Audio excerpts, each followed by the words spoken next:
반갑습니다. 1월 10일 월요일 새벽 하나님께 올려드립니다. 함께 오 나의 자비로운 주여 찬양 부르십니다.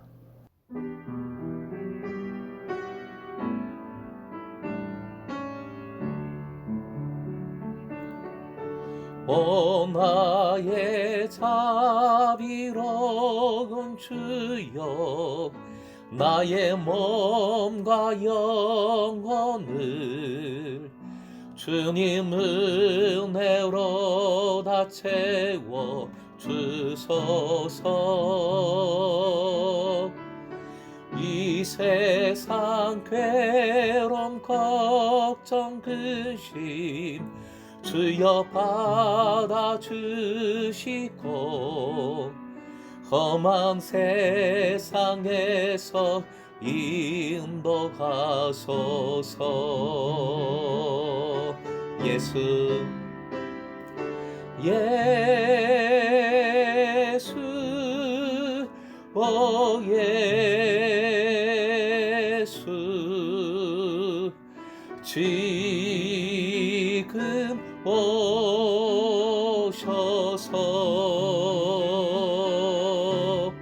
예수 예수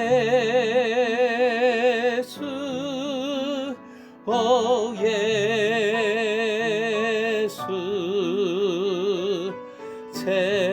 채워 주소서.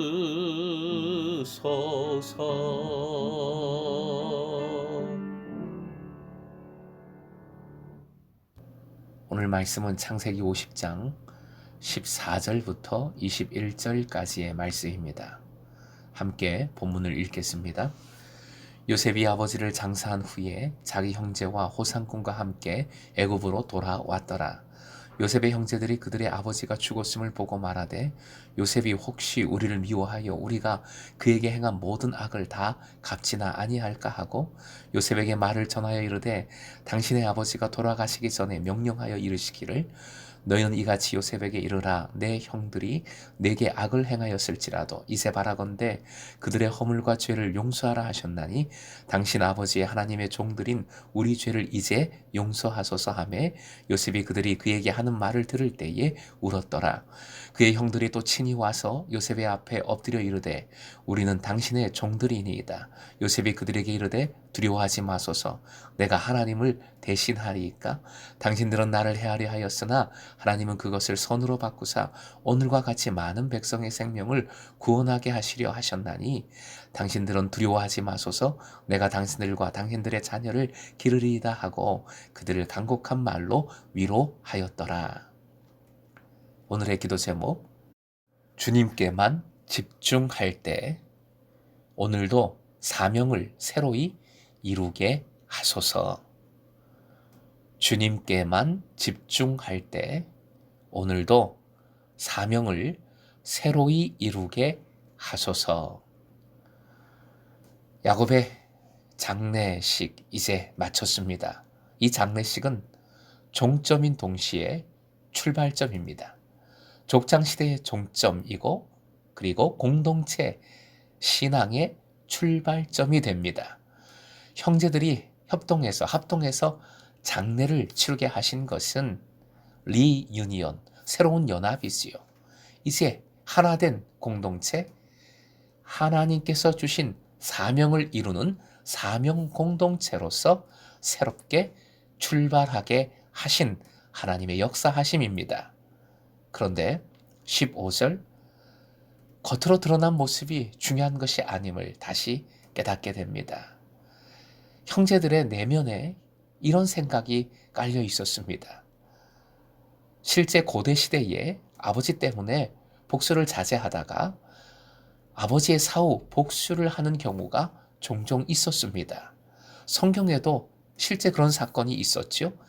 사사기 8장에서 9장에 보면 기드온에게 70명의 아들이 있었습니다. 그런데 기드온 사후 첩의 아들 아비멜렉이 기드온의 아들 70인을 모아놓고 한날 한시에 다 죽입니다. 엄청난 사건, 끔찍한 사건이 일어난 것이지요. 바로 이런 복수의 모습들이 있었다는 것이지요. 16절부터 18절 형들의 두려움이, 짙은 두려움이 잘 느껴집니다. 사람을 보내어 말을 전합니다. 아버지의 명령을 기억하시라. 효심에 호소를 합니다. 당신의 아버지의 하나님의 종이라고 표현을 했어요. 믿음에도 호소를 하는 거지요. 그러니 이제 용서하소서. 직접 찾아와 다시 요셉 앞에 엎드기까지 했습니다. 우리는 당신들의 종들이니이다. 이런 형들에 대하여 보인 요셉의 반응은 무엇입니까? 요셉은 울었습니다. 왜 울었을까요? 먼저 형들의 문제를 한번 생각해 봅니다. 형들의 문제가 무엇입니까? 그들은 아직 자신의 죄악에서 벗어나지 못했습니다. 죄악과 상처가 속에 내재되어 있습니다.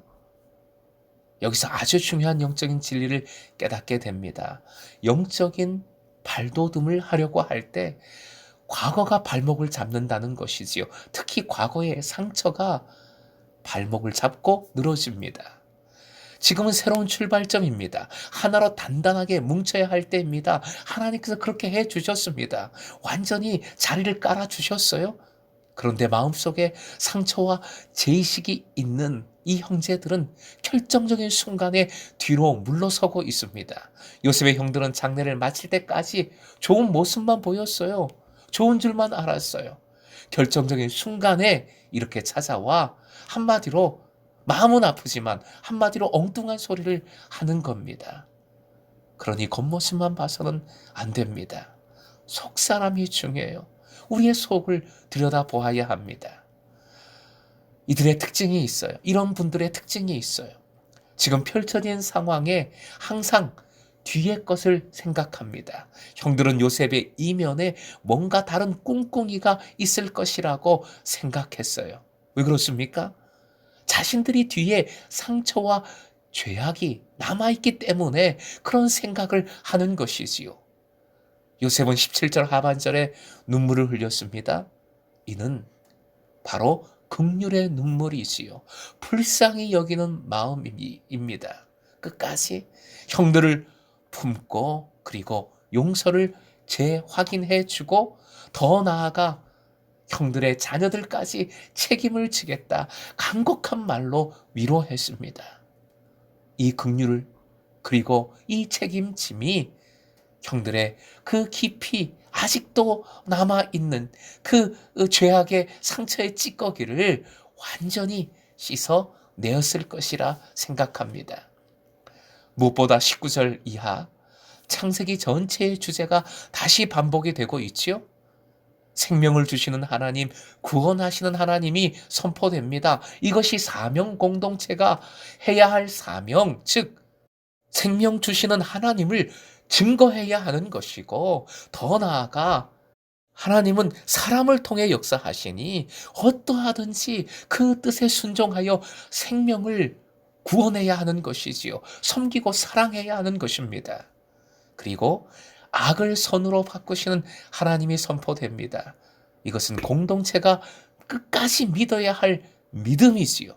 그러므로 하나님을 대신하려는 그 어떤 마음도 행동도 과거의 상처, 아픔 다 내려놓고 하나님께만 새롭게 역사하실, 새롭게 생명을 구원하실 하나님께만 집중해야 하는 것입니다.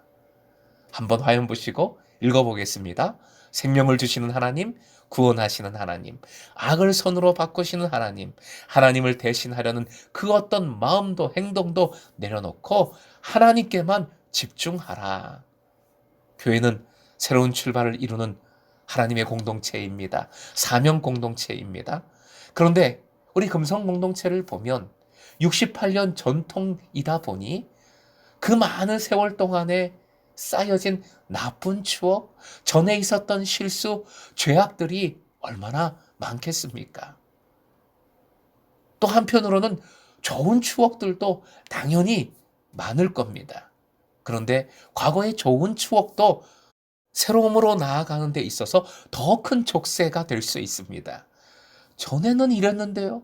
전에는 좋았었는데요. 그런데 지금은 점점점 이렇게 되는 것이요. 성령 하나님은 새로움의 영이십니다. 새로운 부흥의 파도를 보내주십니다. 어제 일은 어제에게 맡기고 오늘은 새로운 파도를 타 올라야 하는 것입니다. 종종 교우들과 깊은 이야기를 나누다 보면 인간적으로는 충격적인 과거사를 들을 때가 있어요.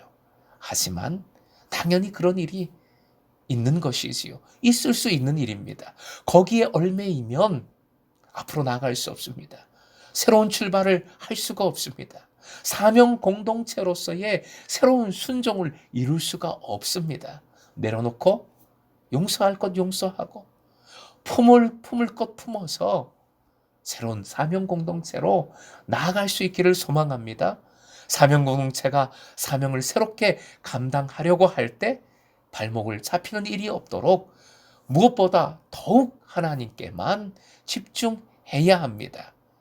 사랑하는 금성의 제자 여러분, 오늘도 여러분의 삶에 생명을 주시는 하나님, 악을 선으로 바꾸시는 하나님의 역사가 더욱 충만하길 주님의 이름으로 축원드립니다.